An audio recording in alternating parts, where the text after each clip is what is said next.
How's it going, everyone? Today I'm going to do a couple Pure Deck um, videos. My first one on Creature Swap was a while ago at this point, but it's a new format, and I figured I'd start off by doing these. If you like them, let me know, and I'll continue to do them.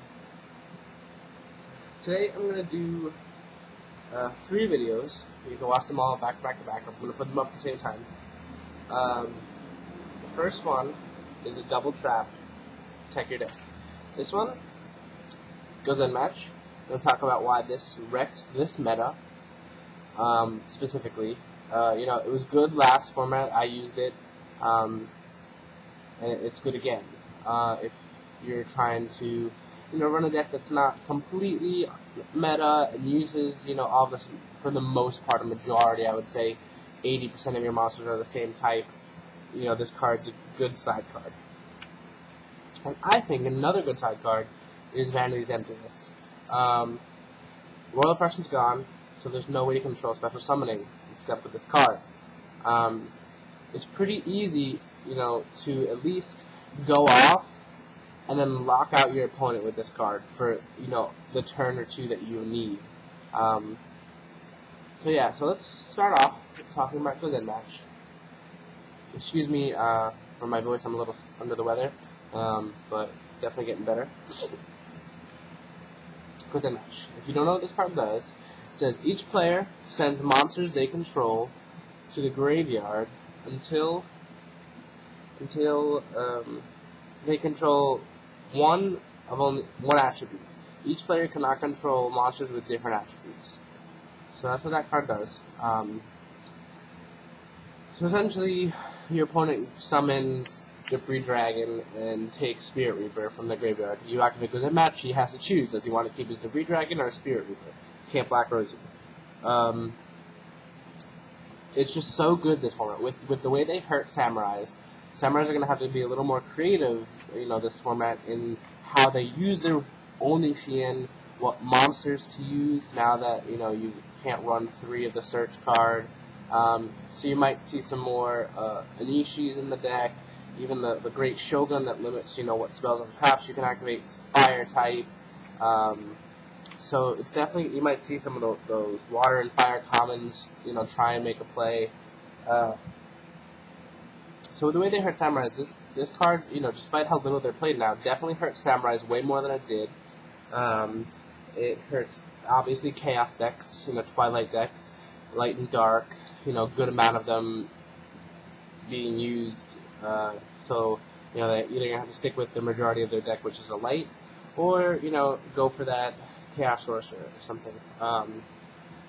It doesn't hurt Black Soldier in those decks unless they have a Dark out, but it definitely, hinders what they can do.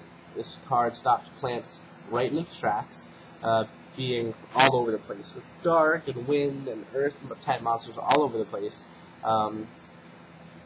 It's really nice, especially if they have Tengu and a big synchro monster out. They do that Tengu into Librarian play, and then you activate this. It's like on the synchro, they either don't choose to lose their synchro or stop getting Tengus. So it's pretty big. It's good against agents, agent variants, I should say. With the plan agents.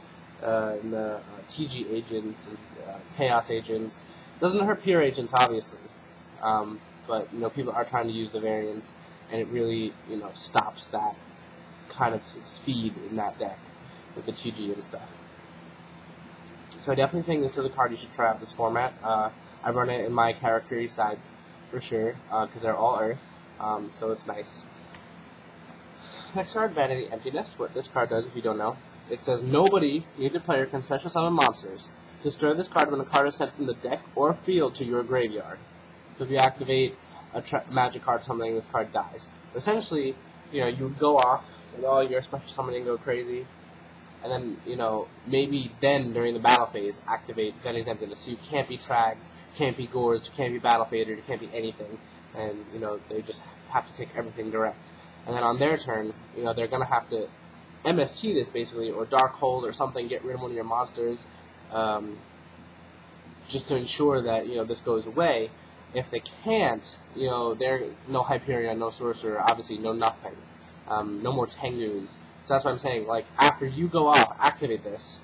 No more Tengus, no nothing. I really think that this card should see more play than it actually does. I don't think it sees any play. I would like to see somebody throw this in the side deck and really use it to their advantage by not, by realizing that this is, everything is like a one-turn thing. Like Solemn Warning ruins that one turn. This ruins one turn too. For no life points. It ruins their defense. When they pass to you and they have no monster on the field. Obviously, they have Gore's Trag Fader in hand, and they're just like whatever, do what you want. I'm going to stop you anyway, and then I get my giant monsters. This card says no. It says no to all of that, and dropping from the hand is huge this format, and it says no to so many things. So I definitely like this card, this format. I'm testing it out in my Karakuri side deck because that card, that deck explodes, and then stuff like Trag and Gore stop it from finishing. So this card is nice. So I'm definitely trying these two cards out on my side. I suggest you do the same. They're both commons, easy to find, cheap cards. And that's it on this edition. Next, we're going to talk about Neturiel Landois. And then after that, I'm going to have a Steel Swarm Roach video. Because everyone, for as much as he gets love, he gets hated on so much. But I like the card a lot. Thanks for watching. Rate, comment, subscribe, and have a good day. Alright, peace out, guys.